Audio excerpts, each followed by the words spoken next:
Selamat pagi. Ini mumpung hari ini mendung dan hujan. Jadi ya udahlah di rumah aja dulu. Terus tadi sengiseng buka TikTok. Ada ya ojol juga sih. Jadi eh, tadinya nggak kepingin speak up tentang potongan 20% jadi 8% gitu ya. Dan sebenarnya dari dulu saya juga nggak tertarik dengan tuntutan potongan dari 20% jadi 8%. Kenapa? Kenapa saya tidak tertarik? Karena saya tahu itu tidak berpengaruh signifikan terhadap penghasilan ojol, ya. Setahu saya, potongan itu ditanggung oleh customer. Di sini justru yang diuntungkan customer. Ya, buktinya coba pasti teman-teman ojol, Gojek dan Grab khususnya nggak ngerasain kan adanya tambahan penghasilan ya. Kalaupun ada, bukan nggak bersyukur, itu sedikit sekali ya. Tapi seharusnya yang diperjuangkan adalah kenaikan tarif ya. Sedangkan kenaikan tarif itu sudah ditetapkan, ada batas terendahnya, dan harusnya yang diperjuangkan adalah, atau yang dinaikkan adalah tarif ya. Kenapa saya bilang begini? Karena selama ini dari yang saya perhatikan setiap trip itu tetap, kalau Gojek GoRide itu tetap 1.850 ya untuk batas terendahnya. Sedangkan setelah ada pemotongan itu ada perubahan sedikit, hanya 0,0, biasanya 8.000 jadi 8.000, kadang-kadang cuma 8.440, kadang-kadang 8.200 sekian. Jadi itu berdasarkan jarak ya.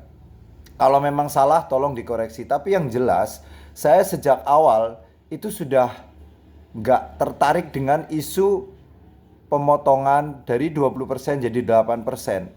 Teman-teman harus sadar, banyak sekali kepentingan politik yang memanfaatkan keberadaan kita. Dan kita sebagai ojol jangan sampai hanya dimanfaatkan ya. Sudah banyak sekali contoh tenaga kerja dimanfaatkan dengan demo sana demo sini, pada akhirnya yang hidup enak ya pengurusnya, bahkan sekarang jadi partai kan ya. Jadi rekan-rekan semua, ini sih sudut pandang saya ya, makanya saya namakan channel saya channel sudut pandang, karena saya di sini membuka ruang diskusi.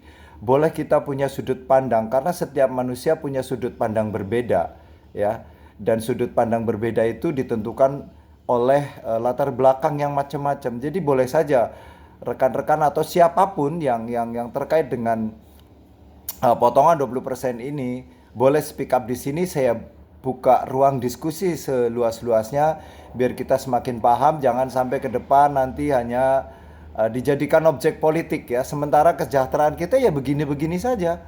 Saya lebih sepakat ketika kenaikan ya, ada kenaikan harga mungkin per kilometer atau di bawah 5 kilometer sekian ada flat ya. Nanti setelah 5 kilometer baru ada penambahan-penambahan.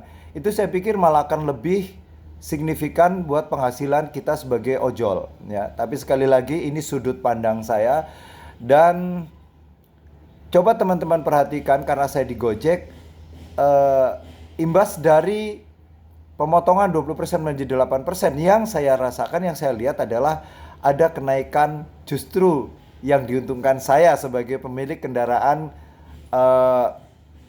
Correct Comfort, karena di situ tarifnya naik ya. Nah, jadi ada untung dan ruginya sih sebenarnya. Cuman saya sudah menghitung masak-masak, makanya saya tidak tertarik dengan, mohon maaf ya, Pak Prabowo, presiden saya yang saya hormati, niat Bapak bagus. Tapi kalau bisa sih Pak, ya bukan di potongannya, malah saya lebih sepakat. Tapi anyway itu sudah keputusan, dan saya juga nyikapinya biasa-biasa saja. Karena bagi saya konsep rezeki adalah itu sudah diatur, kita sudah dijatah, dan rezeki kita sudah ditakar, nggak akan tertukar. Yang perlu kita lakukan adalah terus berusaha, bekerja tanpa banyak mengeluh ya. Sekali lagi itu sudut pandang saya. Kalau ada yang nggak sepakat dengan saya, monggo. Kalau apa yang saya sampaikan ada yang salah menurut pemirsa semua, Saya mohon maaf yang sebesar-besarnya. Sekali lagi, sudut pandang saya sebagai seorang driver ojol yang pendidikannya nggak tinggi, yang nggak pinter, yang nggak melek politik ya.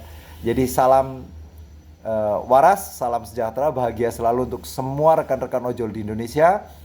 Salam sudut pandang, karena setiap sudut pandang punya makna yang berbeda. Terima kasih.